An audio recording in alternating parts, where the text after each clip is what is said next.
आज हप्ताको पहिलो दिन मन्डे म आज चेस्टको वर्कआउट गर्न गइरहेको छु। ल हेर्नुहोस् है त डम्बललाई यसरी उचाल्नु भयो भने हजुरको चेस्ट एकदमै राम्रो र छिटो सेप देखिन्छ।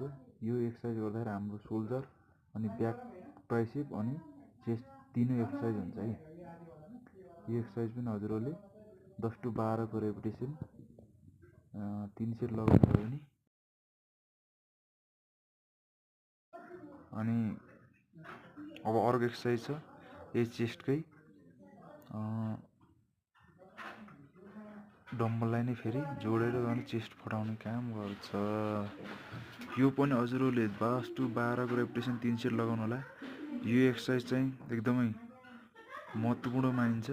यो एक्सर्साइज चाहिँ हाम्रो चेस्ट खोल्ने अनि फेरि चेस्टलाई के गर्छ छिटोभन्दा छिटो सेप ल्याउने काम गर्छ।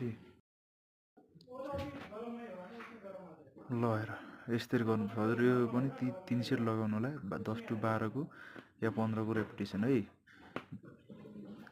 हेर्नुहोस् स्टिल बोली ल हेर्नुहोस् यो बारबल यो पनि हजुरहरूले 10 to 12 को रेपिटेसन आफ्नो सक्दो वेट फेरि फर्स्ट दिनै धेरैभन्दा धेरै वेट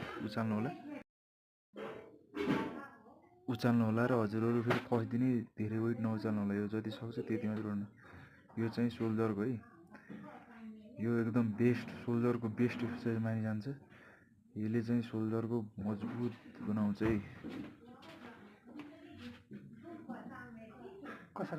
यो पनि सोल्डरको ब्याक साइडबाट हान्ने हजुरको पछाडिको सोल्डरको भाग अनि यो अगाडिबाट गर्दाखेरि चाहिँ अगाडिको सोल्डरको भाग देखिन्छ है। ल राम्रोसँग हजुरहरूको यो पनि त्यति सेट हान्नुभयो भने हजुरहरूको के हुन्छ चेस्ट सोल्डर सबै मजबुत हुन्छ। ल हेर अब ल हेर्नुहोस् यसरी गर्नुपर्छ बल्ल हुन्छ शरीरको भीम चाहिँ खत्रै खिच्नुपर्छ है। बल्ल ब्याकको एक्सर्साइज पनि हुन्छ सोल्डरको नि हुन्छ। यसमा ब्याक सोल्डर